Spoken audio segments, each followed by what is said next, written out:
Iran ने अपनी तमाम न्यूक्लियर साइट्स पर S-400, S-300 लोकली मेड इनके एयर डिफेंस सिस्टम और तमाम की तमाम जितने मेजरमेंट्स हो सकते थे वो ले लिए हैं, क्योंकि ईरान के पास जो इंटेलिजेंस मालूमात मिली है कि इसराइल ईरान की न्यूक्लियर फैसिलिटीज को जो तबाह वो करना चाह रहा था किसी भी वक्त हमला कर सकता है और वो बिल्कुल रेडी है। ईरान की एयरफोर्स को, उनकी फौज को मुकम्मल तौर पर जितना हाई अलर्ट अब किया गया है, ईरान की तारीख में कभी ऐसा नहीं हुआ। इवन के रिसेंटली जो इसराइल ने अटैक किया था, उस अटैक से पहले या उसके बाद भी इवन के इतना हाई अलर्ट नहीं था जितना इस वक्त हाई अलर्ट है, क्योंकि जो इंटेलिजेंस मालूमात मिली है उसके मुताबिक इसराइल को डर ये है कि डोनाल्ड ट्रंप इस वक्त बातचीत करने जा रहा है ईरान के साथ और कहा कि जब हम बातचीत करेंगे और आप अगर अपना न्यूक्लियर प्रोग्राम गिव अप कर देते हैं, आप पर पाबंदियां हटा लेंगे, आपको पैसा मिलेगा, आपको चीजें मिलेंगी।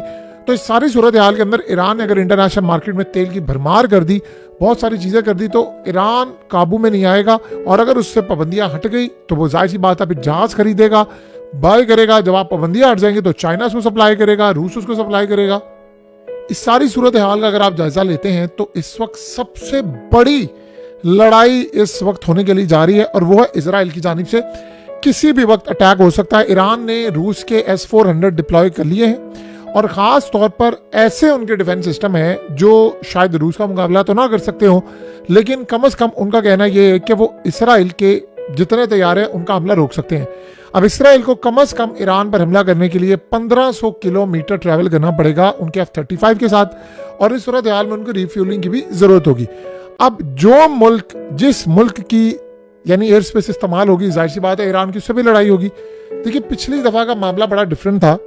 ईरान ने हमला किया हुआ था और इसराइल ने जो हमला किया था उसमें को खास वो नुकसान पहुंचाने में नाकाम रहे हैं। अब सीन ये हुआ है कि आयतुल्लाह की जानिब से ऑर्डर ये आ गया है कि जैसे ही इसराइल हमला करे उसके फौरी बाद आप हमला कर दें, यानी इसराइल पर हमले का जवाब दें।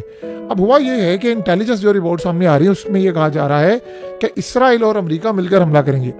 देखिए अमेरिका का फिलहाल इस हमले के अंदर पार्टिसिपेट करना बज़ाहिर बिल्कुल नजर नहीं आ रहा।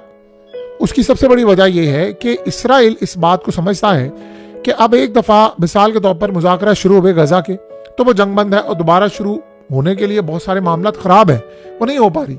और एग्जैक्टली अगर हम यूक्रेन का मामला देखें तो यूक्रेन की जंग का भी यही हाल है कि इतनी बड़ी जंग ट्रंप ने वो बंद कर दी है और यानी ऑलमोस्ट बिल्कुल अब इसका दी एंड है और अगले चंद हफ्तों के अंदर आपको ऑफिशियली अनाउंस करता हुआ नजर आएगा ट्रंप और यानी पुतिन का जोड़ा कि भाई हमने जंग बंद कर दी है।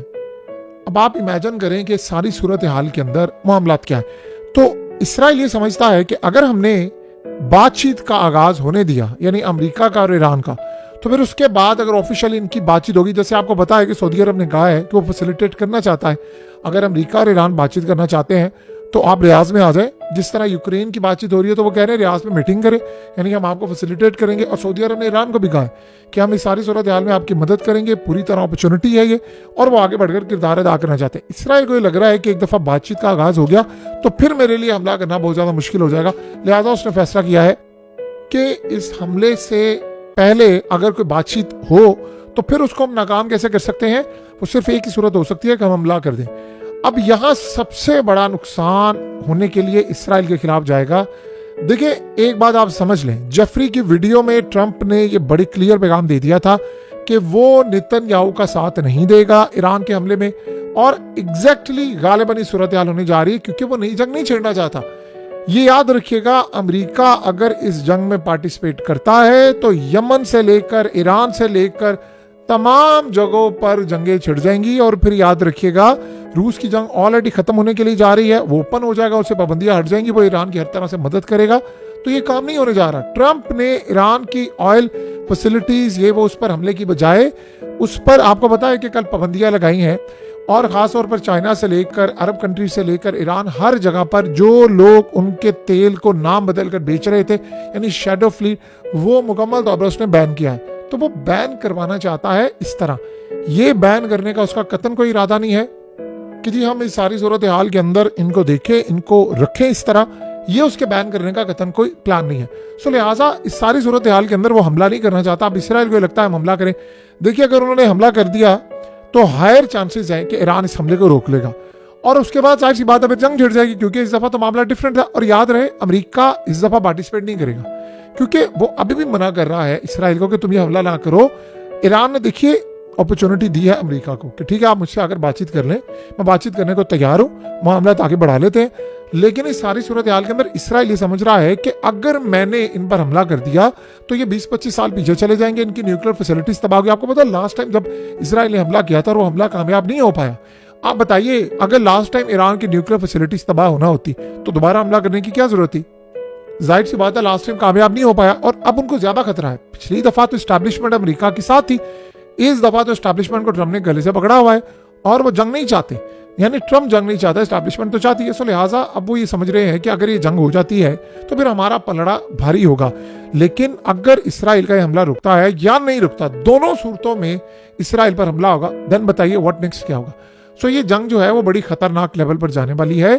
अल्टीमेटली एक टाइम ऐसा आएगा कि जब अमेरिका की इसराइल के साथ लड़ाई होगी। देखिए ट्रम्प इस वक्त फिट नहीं बैठ रहा इसराइल की गुड बुक्स में, ये बात आप समझ लें। अगर ऐसी सूरत हाल होती तो इसराइल के अंदर रहने वाले जो लोग हैं जो अमेरिकी पासपोर्ट रखते हैं 78 to 80% लोग ट्रम्प के खिलाफ जाकर वोट क्यों करते? ये बात ट्रम्प को पता है, वो बेवकूफ नहीं है। अब इस सारी सूरत हाल के अंदर उसको पता है कि नेतन्याहू क्या चाह रहा है, क्या जंग चाह रहा है। देखिए 2-4 चीजें आप समझ लें। आर्मी चीफ उनका आने वाला है नया, पुराना आर्मी चीफ जा रहा है तो नए आर्मी चीफ के साथ सारे मामला तो उनके तय हैं। नेतन्याहू असल में इस वक्त लेकर आ रहा है अपना बंदा जो इस पूरे खेल को सपोर्ट करेगा, पूरे खेल को रखेगा सामने। अब आप एक मिनट के लिए सोचें कि अगर ईरान ने इस हमले को नाकाम बना दिया तो फिर उसके बाद उसने इसराइल का क्या हाल करना है? क्योंकि 2 दफा जब आप हमला रोक लेते हैं इसराइल तैयारी के साथ आएगा कि पिछली दफा जो गलतियां हुई हैं इस दफा वो ना कर पाए। लेकिन इस सारी सूरत हाल के अंदर जब हमला होगा तो फिर उस हमले के बाद होगी बड़ी लड़ाई और फिर इसराइल इस सारी सूरत हाल में जाहिर सी बात है बच नहीं पाएगा। असल में इस दफा सिनेरियो देखने वाला होगा कि क्या अमेरिका उसकी मदद करता है। देखिए पिछली दफा रिफ्यूलिंग हुई थी, पिछली दफा काफी मामला हुआ था। आपको याद है कि पिछली दफा जब हमला हुआ था तो एक बात अमेरिका ने उसी वक्त कह दी थी, भाई हम इस हमले में नहीं। अरब ममालिक ने भी कह दिया था हम इस हमले में नहीं है। और इस सारी सूरत हाल के अंदर ईरान ने यहां तक कहा था कि इसराइल के तैयारे हमारी हदूद में नहीं है। तो आपको पता है, याद है पिछली दफा कि उस वक्त पुतिन ने मुबारकबाद देने के लिए फोन किया था और कहा था कि आपने क्या कमाल, यानी ईरान को मुबारकबाद का फोन किया था और कहा था कि आपने क्या कमाल हमला रोका है।